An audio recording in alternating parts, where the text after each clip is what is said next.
Hey guys, welcome back to this section on the quality that is more important than the quantity. And this is something very, very close to my heart. Why? Well, because I have and had this injury for over 5 years now that doesn't allow me to always focus really well. And I just feel the difference so much if the quality of my thoughts are good or not.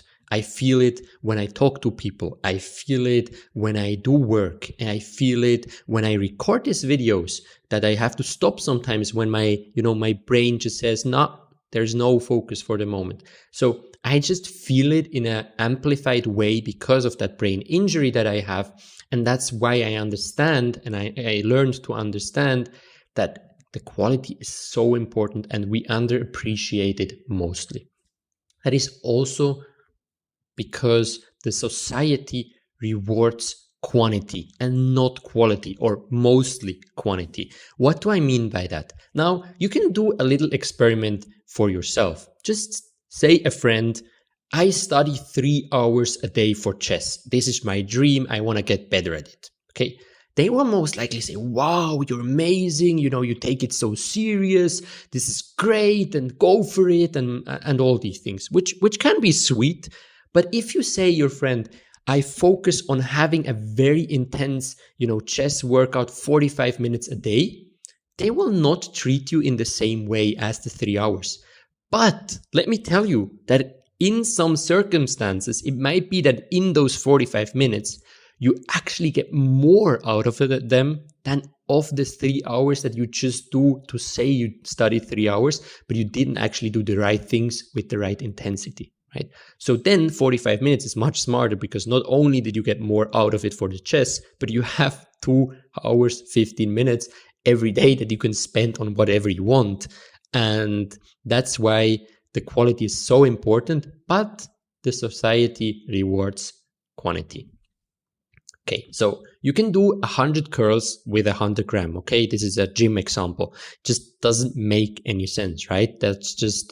It doesn't really train you the right way. You can try the other way around. You can do 1 curl with 100 kilogram. Now, if you're not Hulk, I think you won't make it. At least for me, this is way too much. Okay, so you need to find something that has the right quality, and then you can find how much you can do it. And this is, for me, for example, 10 curls with 10 kilogram is a quite sweet spot. Okay, this is tough, it's intense, but I can still do a little amount of it. So let's say I don't want you to do super focused 5 minutes a day chess study. Okay, 5 minutes is maybe a little bit too few. But if we start with 15 minutes, half an hour, something like that, this can already give you a very nice improvement and you can learn more things than you do maybe 1 or 1.5 hours, but you do them the wrong way, right? Maybe you bought this course because you feel like you invest a lot of time on your chess, but you don't really know what you do and how you should do it. And so you invest a lot, but you don't get a lot out of it, right? So that's what I want to teach you, is to really make the training very qualitatively good. And then later on, when we have the right quality, we can use and increase the quantity. And always remember that what matters is how much you can remember and apply, and not how much you studied. Okay? It doesn't matter if you say, I studied 10 chess books. Again, people will say, wow, you studied 10 chess books. This is amazing. You're working for your improvement goals, blah, blah, blah. But maybe you can't remember anything because you just skipped through them. Well, congratulations. You just wasted your time, basically, right? So what is more important than how much we actually did is how much we can remember. What are we applying from what we just learned? Also, this course, you can probably listen it to twice the speed and just skim through it. But if then you don't do anything that you learned from it, well, what did it actually help you? Well, nothing at all, right? You can just boast about it. Well, I finished this course, but the actual results you see are 0. So what matters is how much you can remember and how much you apply whenever you study anything. Now let's go to one of my favorite principles, the 80-20 principle or the Pareto principle. Maybe you've heard about it, and it is really focusing on less but better. And the Pareto principle says that whenever you do something, right, it's not about chess. Again, it's a general principle. 20% of what you do will be for 80% of the outcomes. Okay, so with 20% of your training, you will get 80% of your improvement. Okay, this is not only actually in chess, but as I said, it applies sometimes to economy, it applies to businesses. 20% of the clients will make for 80% of the income. And this just principle, this sir named Pareto, he realized that this principle applies basically everywhere. And this leads us to think what has the biggest return on investment, right? So we want to find those 20% of inputs that makes 80% of results. So that's basically the whole idea I have in mind for this course. Whenever you go through something, I will explain, okay, this is in the 20%, so we need to do it a lot. This is not in the 20%. It will help you improve a little bit, but we have limited time, okay? This is really the mastery of thinking about limited time is, okay, we need to find those 20%. We get 80% of the improvement. That's very nice, okay? And then we just need to do more of those 20%. And we can leave out all the rest of the 80% because that would nearly be a bit sad to spend so much time for a little difference, okay? Once you want to get the world champion, obviously Magnus Carlsen needs to do all of the work, okay? You cannot just leave out something. But if you don't want to be, titled player or higher up, or maybe even grandmaster, you can really just leave out some things with a clear conscience and feeling good about it because they don't matter as much as these 20%. And this whole idea is also applicable, hard word, for time wasters and energy drainers. So that would mean that 20% of the distractions are 80% of time you lose for studying chess wrong or whatever. So it might be that taking your phone while training, okay, is in these 20%, and it just results for 80% of the distractions that you have during a training session. So always think about, whenever you study something, always think about what are those 20% that have the biggest output, and then finding them and then focusing on them and saying no to everything else. Not because everything else is shit, okay? This shouldn't be trashing everything else, but it's just being aware that there are things that are just more important and we have limited time, so we focus on the most important and we leave everything else out. And you will realize that in most cases, those 20% are also basics, just improving basics. It is sometimes a little bit annoying. We would like to go straight in and train the same that grandmasters do. For example, when I started playing tennis, I started to serve, okay? And I played when I was a young boy, but I never had the right technique.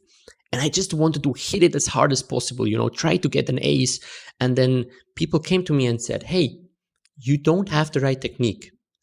If you try with the strong speed, you will just learn the wrong way of doing it, okay? You might get an ace from time to time, but you will also just create the wrong way of doing it, and it will be so much harder to actually have a really good serve when you really want to improve. So what I had to do is to make a very slow serve, okay? Go back to the basics and improve this over and over again, just repeating. How can I hit just that it goes in? It doesn't have to be an ace. It just should go in. And I had to do this so many times, and then slowly I could start to increase the speed. Okay. So as a general rule, whatever you want to learn, the basics are probably in those 20% most important things, and they are maybe not as interesting to study, but you want to improve. So you got to do the things that make you improve. And as a last part, I want you to think about how you can really change yourself as a person to make it more likely that you focus on the quality. And one thing is trying to change your values, okay? Doing less can be good, not bad. For example, when I talk to people, okay, and I say, I only try to work a set amount of hours a day, they look at me and say, this guy's lazy. But it doesn't mean that I'm lazy, okay? I'm just trying to get the most out of those hours. And I realized that, yeah, I'm self-employed. I could try to work 12 hours, but especially with my brain injury, that's just nonsense, okay? I just feel worse and I don't get more done. So I try to focus as much as possible for, let's say, 4 hours a day. And I try to do them very well. And now I feel okay about it. But for some time, I also thought I have to at least work 40 hours a week. If not, I'm not working enough for my dreams. Now, again, you can use this as an excuse to be lazy, but I don't mean it that way. I just mean it that first you want to improve your quality. And then if you have enough brain energy, if you have, if you can still focus for longer, yes, you can increase the time. Stop posting about quantity. Okay, try to not post about how many books you read, how many hours you spent on chess. Try to really be more proud about how you did it and how much you learned. Okay, instead of saying, I just finished this book in 2 hours, say, I finished this book and I learned this, and that. Okay, go to a friend and tell them what you learned. Tell them what you learned also out of this course. Don't tell them, I finished this course, but tell them, I now know, tac, tac, tac, tac, tac. Okay, so this is really changing a little bit your mindset. And you can always test yourself and ask, how much did you retain from training, from, studying this course, from studying this book, from learning a new language, right? You want to really think about this. How much do I know now? How much can I apply? And not how much did I do? And in order to increase your quality, you can also always take notes after every session. You can also take notes now while you do this course. Okay, you think, oh, this seemed very counterintuitive, but it sounds good. Okay, let's do this. And then you have your own notes about this course, and it's much more personal. Okay, whenever you write something down, it's yours. It's not Noel just told me, okay, but it is, now I will apply it in that way. That seems logical to myself. That's very important. And then, as I said already, you are only ready to increase the quantity if you have the right quality. Okay, so make sure to really study in the right focused way before you say, okay, now I add another hour to studying whatever you want. Okay, I think this is also a problem that appears a lot in the business world, in the working world, that bosses just try to increase the hours of their workers, but they don't think about the quality that they produce, right? So that's stupid. Just think, how can I make them do a great job? And then you can think about, well, now that they do a great job, I want to make them do a little bit more hours maybe. But they do it the other way around. They say, well, now we just increase the hours and we hope that they get more done. But maybe they get less done in 50 hours than they would get done in 30 hours, because 30 hours they could focus and 50 hours they just, do bad things in all of the 60 hours. So this is a little bit of a, brain exercise, or of how I think about quantity and quality in real life. And I hope you can apply it again, not only to this course, not only to chess, but to your life, and get better quality. And then you get more time out of your day. Okay, see you in the next video.